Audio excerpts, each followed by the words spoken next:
Stay with me, this is probably one of the most important videos you will ever see. I'm just here to be the messenger, spill the tea if you will. Now you may have already seen the video of me explaining who owned the #1 grossing talk radio news station in the country. At the time when I worked there, WTOP News was owned by the LDS Church. But who owns the owners? That's the real question. Well, to look at who owns the owners, you have to look at the shareholders. Top shareholders are the ones who really own a company. Whenever we look at the shareholders of literally anything, it all comes to a Vanguard Group and BlackRock. Those are always the top investors. Right here you see them owning the top stakes in Microsoft. Also, they're among the top 3 in Apple. They're the top shareholders in AT&T. Feel free to continue looking this up yourself because they're the top shareholders in everything. Home Depot, Target, they even own $11 billion in stocks of Walmart alone. But when we start talking about them owning the media, that's when it gets really scary. For example, who owns NBC? Comcast. But who are the top shareholders in Comcast? Vanguard Group and BlackRock are among the top 3. They're also the largest shareholders in Paramount Group. Paramount Group owns CBS. They're the largest shareholders in CNN, MSNBC News,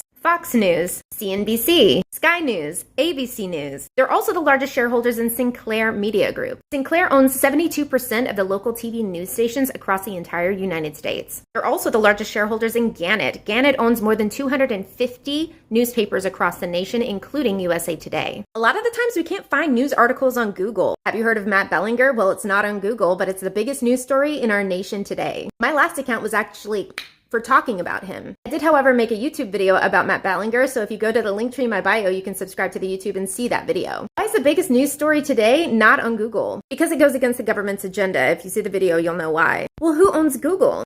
Alphabet Inc. And who owns Alphabet Inc.?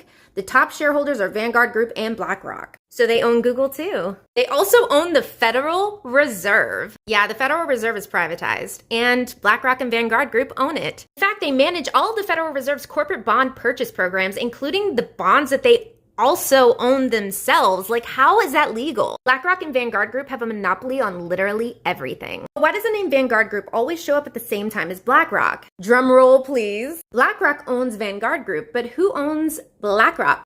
Vanguard Group. What? You might be wondering then, who owns Vanguard Group? Well, it's private, so no one knows. I'm not talking about you little investors in Vanguard Group who own 10K. That's nothing. I'm talking about the biggest investors, those 1% of the 1%. You best believe they're the top owners of Vanguard Group, and no one will ever know their names. They don't want you to know that they're the ones controlling the media. You will never ever know. The plot thickens though. Brian Dees, who was BlackRock's global head of sustainable investing, Biden just named him the director of National Economic Council. He's Biden's advisor now, pulling on those puppet strings of our government. I used to be a reporter in Washington, D.C., and I left because of how corrupt the media is. I fully believe you deserve to know the details, and there's a lot more where this came from. Follow for more tea.